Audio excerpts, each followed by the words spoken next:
আজ 27শে সেপ্টেম্বর রোজ রোববার অনলাইন ক্লাসে প্রথম বর্ষ বিএসএস অনার্স ছাত্রছাত্রীদের শুভেচ্ছা ও অভিনন্দন জ্ঞাপন করছি। তোমরা প্রিয় ছাত্রছাত্রীবৃন্দ আমার প্রীতি ও শুভেচ্ছা যেন। আজকে তোমাদের যে সাবজেক্ট পড়াবো সেটি হচ্ছে মানবীয় মনোবিজ্ঞান ও সমাজকর্ম। এই মানবীয় মনোবিজ্ঞান ও সমাজকর্মের একটা চ্যাপ্টার আছে, সেই চ্যাপ্টারটি হলো স্মৃতি ও বিস্মৃতি। স্মৃতি ও বিস্মৃতি। আমি বোর্ডে লিখি স্মৃতি, এটাকে ইংরেজিতে বলে মেমোরি।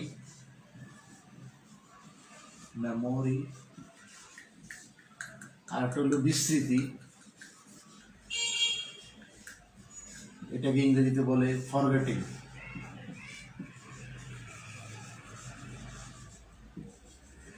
ফরগেটিং অর্থাৎ স্মৃতি বিস্মৃতি। আজকে প্রিয় ছাত্রছাত্রীবৃন্দ, তোমাদের যে চ্যাপ্টার মনোবিজ্ঞানে আলোচনা করব সেটি হচ্ছে স্মৃতি মেমোরি এবং বিস্মৃতি ফরগেটিং। স্মৃতিটা হচ্ছে, স্মৃতি হলো শিখন বিয়োগ, স্মৃতি সমান শিখন বিয়োগ বিস্মৃতি। প্রিয় ছাত্রছাত্রীবৃন্দ, তোমরা লক্ষ্য করো বোর্ডে যে স্মৃতি সমান হচ্ছে শিখন বিয়োগ বিস্মৃতি।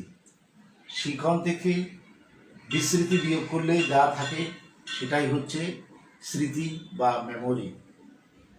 অর্থাৎ আমরা কোনো একটা বিষয়বস্তু শিখলাম, কোনো ঘটনা, কোনো পাঠ্য বিষয়বস্তু আমরা শিখলাম, শিখে ওটাকে বলা হয় শিখন বা লার্নিং বা শিক্ষণ। সেখান থেকে আমরা যতটুকু স্মরণ রাখলাম, কিছু স্মরণ রাখতে পারলাম না, সেটি হারিয়ে গেল, সেটি হচ্ছে বিস্মৃতি। অর্থাৎ শিখন থেকে বিস্মৃতিটা বিয়োগ করলে যেটা থাকবে সেটাই হবে স্মৃতি। তাহলে মেমোরিটা হচ্ছে লার্নিং মাইনাস ফরগেটিং ইংরেজিতে, বাংলাতে হচ্ছে স্মৃতি সমান শিখন বিয়োগ বিস্মৃতি। তাহলে আমরা স্মৃতি কি? স্মৃতিটা হচ্ছে আমরা অতীত অভিজ্ঞতা সেটা যদি আমরা স্মরণ করতে পারি, যতটুকু স্মরণ করতে পারি বা মনে করতে পারি, যে স্মরণ করার যতটুকু স্মরণ করলাম সেটাই হচ্ছে মেমোরি বা স্মৃতি। আর যে অংশটুকু স্মরণ করতে পারলাম না, ভুলে গেলাম, স্মৃতি থেকে হারিয়ে গেল, সেটাই হচ্ছে বিস্মৃতি বা ফরগেটিং।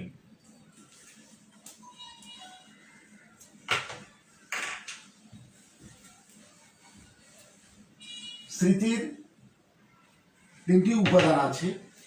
স্মৃতির তিনটি উপাদান।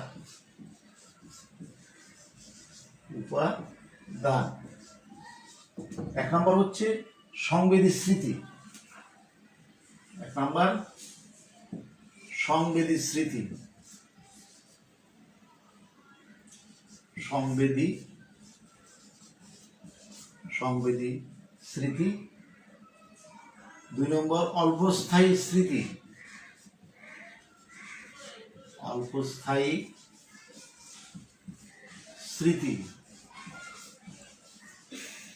তিন নম্বর হচ্ছে দীর্ঘস্থায়ী স্মৃতি।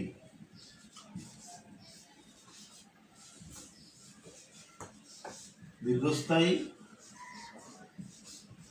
স্মৃতি। তাহলে প্রিয় ছাত্রছাত্রীবৃন্দ, তোমরা একটু বোর্ডে লক্ষ্য করো, স্মৃতির উপাদান আছে মোট তিনটি। স্মৃতির উপাদান কয়টি আছে মোট? স্মৃতির উপাদান আছে মোট তিনটি। কি কি? এক নম্বর সংবেদী স্মৃতি, দুই নম্বর অল্পস্থায়ী স্মৃতি, 3 নম্বর দীর্ঘস্থায়ী স্মৃতি। সংবেদী স্মৃতি হচ্ছে কোনো স্মৃতি আমরা স্মরণ রাখলাম, আবার সাথে সাথে সেটি আমার স্মরণ থেকে মুছে গেল, স্মরণ করতে পারলাম না, স্মৃতিটুকু প্রথম স্মরণ করলাম কিন্তু পরবর্তীতে স্মরণ থেকে স্মৃতিটুকু মুছে গেল, স্মরণ বিস্মৃতি হয়ে গেল, সেটাই হচ্ছে সংবেদী স্মৃতি। স্বল্পক্ষণ খুবই শিকার সাথে সাথে ভুলে গেলাম, সেটি হচ্ছে সংবেদী স্মৃতি। আর অল্পস্থায়ী স্মৃতি 2 নম্বর, সেটি হচ্ছে যা শিখলাম তা কিছুক্ষণ পরে ভুলে গেলাম, যা শিখলাম তা অল্প সময়ের পরে ভুলে গেলাম, সেটি হচ্ছে অল্পস্থায়ী স্মৃতি বা অল্পস্থায়ী স্মৃতি। আর দীর্ঘস্থায়ী স্মৃতি হচ্ছে যে স্মৃতিটা দীর্ঘ সময় পর্যন্ত মনে রাখা যায় বা স্মরণ রাখা যায়, সেটি হচ্ছে দীর্ঘস্থায়ী স্মৃতি। তাহলে স্মৃতির কয়টি উপাদান? প্রিয় শিক্ষার্থীবৃন্দ, স্মৃতির উপাদান হচ্ছে 3টি। কি? সংবেদী স্মৃতি, অল্পস্থায়ী স্মৃতি, 2 নম্বর অল্পস্থায়ী স্মৃতি, 3 নম্বর দীর্ঘস্থায়ী স্মৃতি। 1 নম্বর সংবেদী স্মৃতি। সংবেদী স্মৃতি হচ্ছে যেটা আমি শিখলাম সাথে সাথে ভুলে গেলাম, সেটি হচ্ছে সংবেদী স্মৃতি। আর অল্পস্থায়ী স্মৃতি হচ্ছে অল্প কিছুক্ষণ পর্যন্ত স্মরণ রাখতে পারলাম, অল্প সময়ের জন্য স্মরণ রাখতে পারলাম, সেটি হচ্ছে অল্পস্থায়ী স্মৃতি। আর দীর্ঘস্থায়ী স্মৃতি হচ্ছে যাহা দীর্ঘ সময় পর্যন্ত মনে রাখতে পারলাম, সেটি হচ্ছে দীর্ঘস্থায়ী স্মৃতি।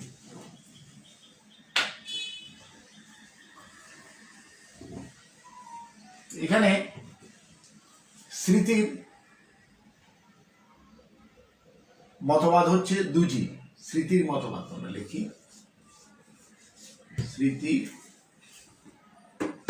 স্মৃতির মতবাদ 2টি। স্মৃতির মতবাদ কয়টি প্রিয় শিক্ষার্থীবৃন্দ? স্মৃতির মতবাদ হচ্ছে 2টি। কি? 1 নম্বর হচ্ছে শারীরবৃত্তীয় মতবাদ,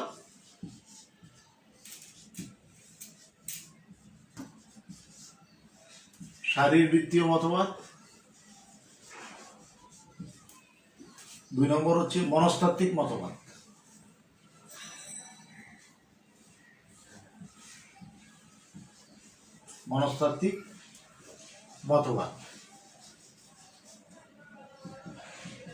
প্রিয় ছাত্রছাত্রী বৃন্দ, বোর্ডে লক্ষ্য করো যে স্মৃতির মতবাদ কয়টি? স্মৃতির মতবাদ হচ্ছে 2টি। কি? একটি হচ্ছে শারীরবৃত্তীয় মতবাদ 1 নাম্বার, 2 নাম্বার হচ্ছে মনস্তাত্ত্বিক মতবাদ। এই 2টি হচ্ছে স্মৃতির 2টি মতবাদ। শারীরবৃত্তীয় মতবাদ সম্পর্কে কিছু মনোবিজ্ঞানীরা মনে করেন যে মানুষ যখন কোনো ঘটনা প্রত্যক্ষণ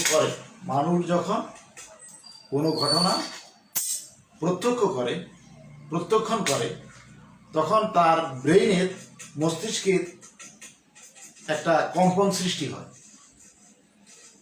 যতক্ষণ প্রত্যক্ষণ করে ততক্ষণ মস্তিষ্কে কম্পন সৃষ্টি হয়। প্রত্যক্ষণ যখন সমাপ্ত হয়, প্রত্যক্ষণ মানে অবজারভেশন, অর্থাৎ কোনো ঘটনাকে যখন পারসেপশন করে, প্রত্যক্ষণ করে, তখন তার মস্তিষ্কের এক ধরনের স্নায়ুতে এক ধরনের কম্পনের সৃষ্টি হয়। যতক্ষণ পর্যন্ত প্রত্যক্ষণ করে ততক্ষণ পর্যন্ত মস্তিষ্কের স্নায়ুগুলোতে কম্পন চলতে থাকে। আবার যখন প্রত্যক্ষণ সমাপ্ত হয়ে যায় বা পর্যবেক্ষণ করা সমাপ্ত হয়ে যায়, তখন এই কম্পনটা আস্তে আস্তে মৃদুভাবে কম্পন হতে থাকে। এটা হচ্ছে শারীরবৃত্তীয় মতবাদ। এটা কি করে? এই কম্পনটা কেন হয়? এই কম্পনটা হয় স্মৃতিকে ধরে রাখার জন্য এই ধরনের কম্পনের সৃষ্টি হয়। তারপর 2 নম্বর হচ্ছে মনস্তাত্ত্বিক মতবাদ। এই মনস্তাত্ত্বিক মতবাদ আগে যে আমরা আলোচনা করলাম শারীরবৃত্তীয় মতবাদ, ওই মতবাদের মতো নয়।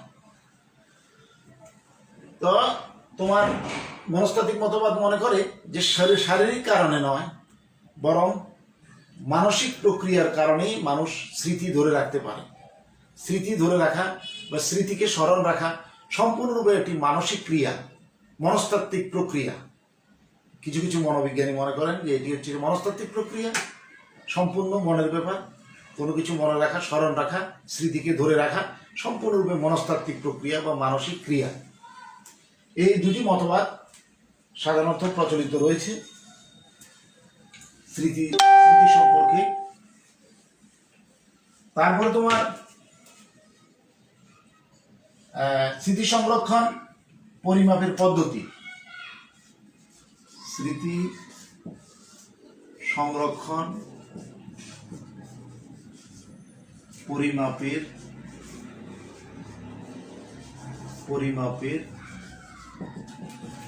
পদ্ধতি। দেখো প্রিয় শিক্ষার্থীবৃন্দ, স্মৃতি সংরক্ষণ পরিমাপের পদ্ধতি। স্মৃতি সংরক্ষণ পরিমাপের পদ্ধতি, একটি পদ্ধতি হচ্ছে পুনরুদ্রেকের সাফল্যাঙ্ক। পুনরুদ্রেকের, এখান থেকে লিখি আমরা,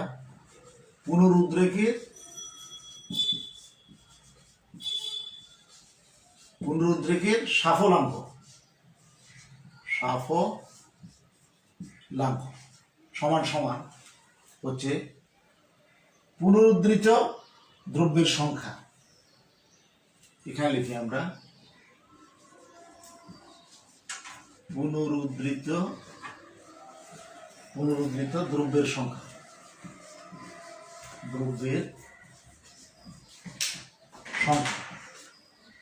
ডিভাইডেড মোট দ্রব্যের সংখ্যা,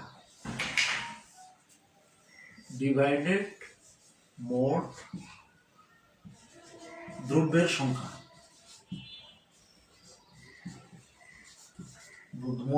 সংখ্যা। এখানে দ্রব্যের সংখ্যা বিয়োগ হচ্ছে ভুলের সংখ্যা,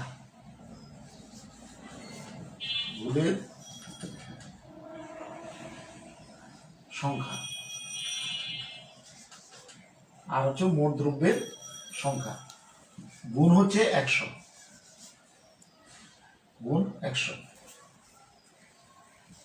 10 বিয়োগ 2 ডিভাইডেড 10 ইন্টু 100 সমান 80%। দেখো এটা তোমরা প্রিয় ছাত্রছাত্রীবৃন্দ, স্মৃতি সংরক্ষণ পরিমাপের একটি পদ্ধতি হচ্ছে পুনরুদ্রেকের। এটা হচ্ছে পুনরুদ্রেক পদ্ধতির মেথডস অফ রিকল। মানে হচ্ছে পুনরুদ্রেকের পদ্ধতি, মেথডস অফ রিকল, এটার নাম মেথডস অফ রিকল। এটা হচ্ছে পুনরুদ্রেক সাফল্যের সূত্রটা হচ্ছে এটা, সেটা হচ্ছে পুনরুদ্ধৃত দ্রব্যের সংখ্যা বিয়োগ ভুলের সংখ্যা, ডিভাইডেড মোট দ্রব্যের সংখ্যা ইন্টু 100, 100 গুণ 100। এই সূত্রটা যদি মনে করা হয় যে পুনরুদ্ধৃত দ্রব্যের সংখ্যা যদি হয় 10, ভুলের সংখ্যা যদি হয় 2, আর মোট দ্রব্যের সংখ্যা যদি হয় 10 গুণ 100 দিয়ে যদি গুণ করি আমরা, তোমাদেরকে এখানে একটু দেখাই,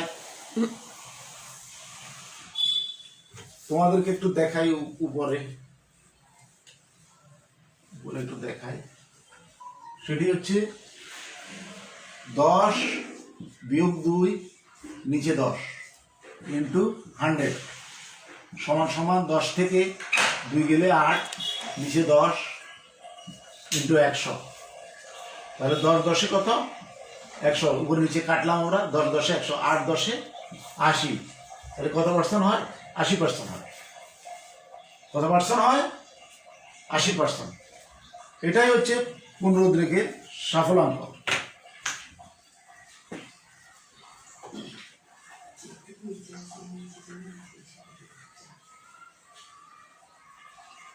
তাহলে স্মৃতি সংরক্ষণ পরিমাপের পদ্ধতি হলো একটি, গেল যে মেথডস অফ রিকল গেল, আরেকটা আছে প্রত্যাভিজ্ঞা পদ্ধতি।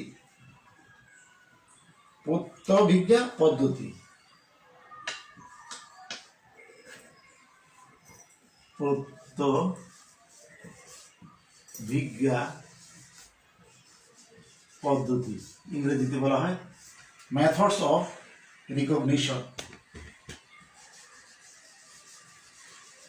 Method of recognition.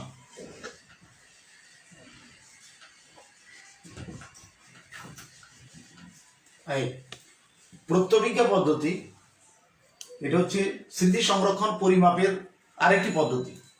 স্মৃতি সংরক্ষণ পরিমাপের আরেকটি পদ্ধতির নাম হচ্ছে প্রত্যবিজ্ঞ পদ্ধতি, ইংরেজিতে বলা হয় method of recognition. Method of recognition প্রত্যবিজ্ঞার সাফল্যাঙ্ক আমরা দেখি। প্রত্যবিজ্ঞার সাফল্যাঙ্ক, প্রত্যবিজ্ঞার সাফল্যাঙ্ক সমান আমরা দেখি যে নির্ভুল মাইনাস ভুল, নির্ভুল মাইনাস ভুল, নিচে হলো মোট দ্রব্যের সংখ্যা, মোট দ্রব্যের সংখ্যা, মোট দ্রব্যের সংখ্যা ইন্টু 100। দেখো এখানে আমরা যদি বলি 100 বিয়োগ 0 নিচে 100 গুণ 100, 100 কাটা সমান সমান 100%। এই স্মৃতি সংরক্ষণ পরিমাপের আরেকটি পদ্ধতি হচ্ছে প্রত্যবিজ্ঞা পদ্ধতি, মেথড অফ রিকগনিশন। প্রিয় ছাত্রছাত্রী বৃন্দ, লক্ষ্য করো বোর্ডে যে স্মৃতি সংরক্ষণ পরিমাপের যে পদ্ধতি, আগে একটি পদ্ধতি আমরা বলেছি, 2 নম্বর পদ্ধতি যেটা স্মৃতি সংরক্ষণ করার পরিমাপের পদ্ধতি, মেথডস অফ রিকগনিশন বা প্রত্যবিজ্ঞ পদ্ধতি। প্রত্যবিজ্ঞার সাফল্যাঙ্ক নামে একটা সূত্র আছে, সেই সূত্রটা হচ্ছে প্রত্যবিজ্ঞার সাফল্যাঙ্ক সমান নির্ভুল বিয়োগ ভুল ডিভাইডেড মোট দ্রব্যের সংখ্যা গুণ 100, অর্থাৎ নির্ভুল মাইনাস ভুল ডিভাইডেড মোট দ্রব্যের সংখ্যা ইন্টু 100। এখন নির্ভুল যদি হয় কোনো একটা, এটাকে কি বলবো আমরা, যে কোনো একটা বিষয় পাঠ করতে বলা হলো, পাঠ করে ওটার উপর উত্তর দিতে বলা হলো। যদি নির্ভুলভাবে উত্তর দেয় 100 জন, 100% দেয়, তাহলে নির্ভুল হইলো 100। যদি কোনো ভুল না থাকে ওখানে, সেটা হলো 0। আর মোট দ্রব্যের সংখ্যা যদি হয় 100, এর সাথে 100 দিয়ে গুণ দিলে 100 কাটা, উপর 100 নিচে 100 কাটা, আর এখানে 100 থাকে সমান 100%। এটা হচ্ছে প্রত্যবিজ্ঞার সাফল্যাঙ্ক হচ্ছে 100%। এটাই হচ্ছে স্মৃতি সংরক্ষণ পরিমাপের আরেকটি পদ্ধতি, যাকে বাংলাতে বলে প্রত্যবিজ্ঞা পদ্ধতি, ইংরেজিতে বলে মেথড অফ রিকগনিশন। প্রিয় শিক্ষার্থীবৃন্দ, আমরা প্রত্যবিজ্ঞার পদ্ধতি 2টি আলোচনা করেছি, আরেকটি আলোচনা করছি, একটু লক্ষ্য করো।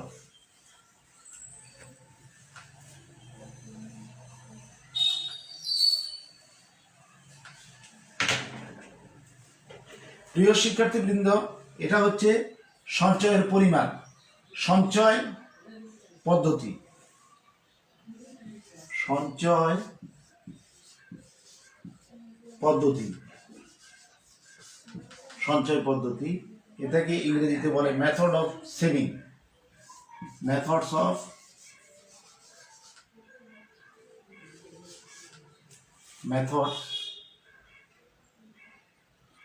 Of saving. আরেকটি পদ্ধতি আমরা আলোচনা করছি, সঞ্চয় পদ্ধতি, মেথড অফ সেভিং, সঞ্চয় পদ্ধতি। এটি হচ্ছে সঞ্চয়ের পরিমাণ সমান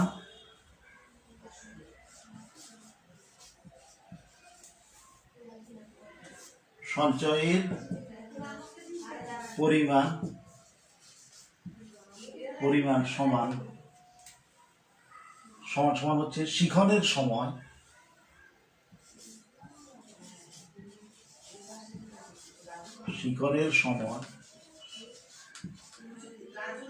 বিয়োগ নিচে আছে আবার শিখনের সময়,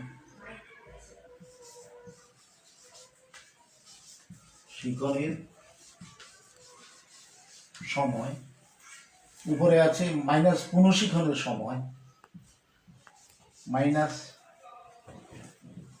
পুনঃশিখনের সময়,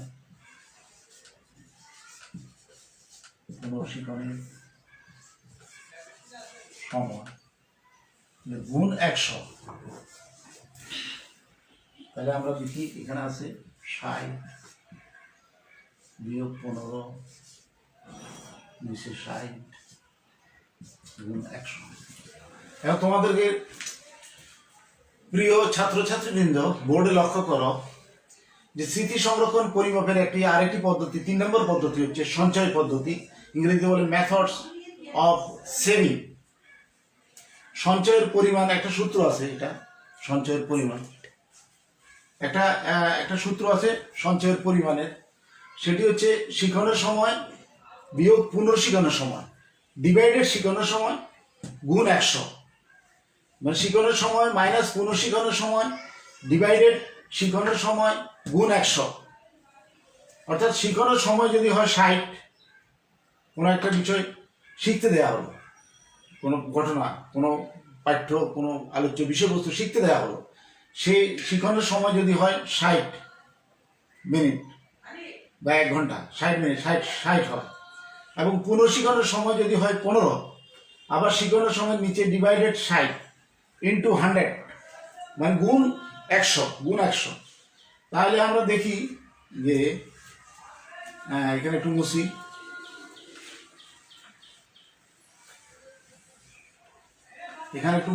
সেটা হচ্ছে 60 বিয়োগ 15 নিচে 60 গুণ 100। এটা হলো সঞ্চয়ের সঞ্চয়ের পরিমাণের সূত্রে আমরা পেয়েছি। তাহলে 60 থেকে সমান 60 থেকে 15 গেলে 45, নিচে আসে 60 গুণ 100।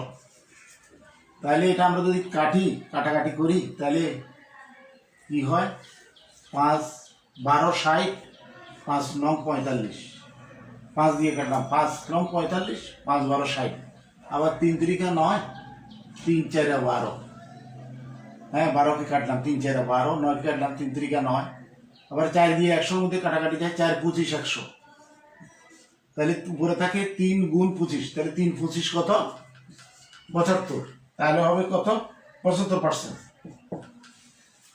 প্রিয় ছাত্রছাত্রীবৃন্দ বোর্ডে লক্ষ্য করো যে স্মৃতি সংরক্ষণ পরিমাপের লাস্ট পদ্ধতি, 3 নম্বর পদ্ধতি হচ্ছে কি পদ্ধতি, সঞ্চয়ের পরিমাণ। সেটা আমরা সূত্রে বসিয়ে হিসাব বসাই আমরা দেখলাম যে 75% হয়, 75%। এবং এগুলো হচ্ছে স্মৃতি সংরক্ষণ পরিমাপের পদ্ধতি। তোমরা একটু দেখো, বোর্ডে কি দেখা যায়? হ্যাঁ, বোর্ডে দেখা গেলে দেখো, বোর্ডে লক্ষ্য করো। আমি এখন মুছে নিচ্ছি।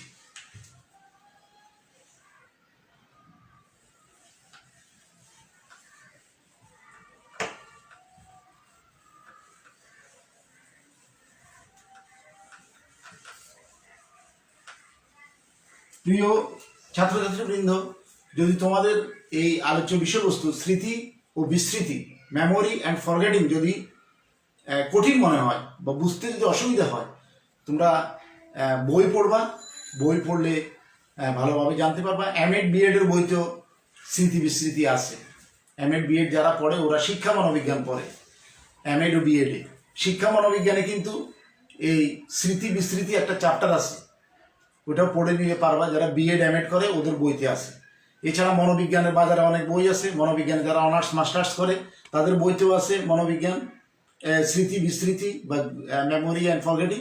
আর সমাজকর্মে তো মনোবিজ্ঞান পড়তেই হয়, 100 মার্কের মনোবিজ্ঞান পড়তে হয় সমাজকর্মে অনার্স পড়তে গেলে। তাইলে তোমাদেরকে সমাজকর্মের বিভিন্ন লেখকের বই বাজারে আছে। বিভিন্ন লেখকের বই দেখলে স্মৃতি ও বিস্মৃতি, মেমোরি অ্যান্ড ফরগেটিং তোমরা ভালোভাবে জানতে পারবে, শিখতে পারবে। প্রিয় শিক্ষার্থীবৃন্দ, আজকে তোমাদের বিভিন্ন বিষয় নিয়ে আলোচনা করলাম। তো এখানে আরেকটা কথা বলা প্রয়োজন, সেটি হচ্ছে স্মৃতি কথা একটু স্মরণে করো। সেটি হচ্ছে আমরা অতীতে যেটা দেখেছি, পরবর্তীকালে বা বর্তমানকালে যদি অতীতের যেই দেখা বিষয় যদি পর্যবেক্ষণ করতে পারি, পর্যবেক্ষণ করে শিখতে পারি, সেটা যদি আমাদের স্মরণে থাকে, সেটাই হবে স্মৃতি। আর যে অংশটুকু স্মরণে নেয় অতীত অভিজ্ঞতা আমরা ভুলে গিয়েছি, সেটাই হচ্ছে বিস্মৃতি যেমন একটি বাড়িতে গেল একজন শিক্ষক গিয়ে একটি ছেলেকে দেখলো, পরবর্তী কিছুদিন পরে ছেলেটিকে আবার ক্লাসে দেখলো, ক্লাসে দেখে যদি মনে করতে পারে যে আমি যে দেখেছি ওই যে ছেলেটিকে, সেই ছেলেটি এটি মনে করতে পারে, এটা হচ্ছে মেমোরি বা স্মৃতি। আর যদি সে ওই ছেলেটিকে চিনতে না পারে, শিক্ষক অতীতে দেখেছে এক বাড়িতে কিন্তু ক্লাসে তাকে দেখে চিনতে পারে নাই, যদি না চিনতে পারে সেটা হচ্ছে বিস্মৃতি, ফরগেটিং। এই হচ্ছে স্মৃতি এবং বিস্মৃতির এক্সাম্পল। আশা করি প্রিয় শিক্ষার্থীবৃন্দ তোমরা বই পড়বে, বিভিন্ন লেখকের বই পড়লে আশা করি এই ভুল হবে না, সব কিছু জানতে পারবে, শিখতে পারবে। তোমরা ভালো থাকো, সুস্থ থাকো, স্বাস্থ্যবিধি মেনে চলো, করোনা ভাইরাস থেকে মুক্ত থাকো। সবাইকে ধন্যবাদ। খোদা হাফেজ।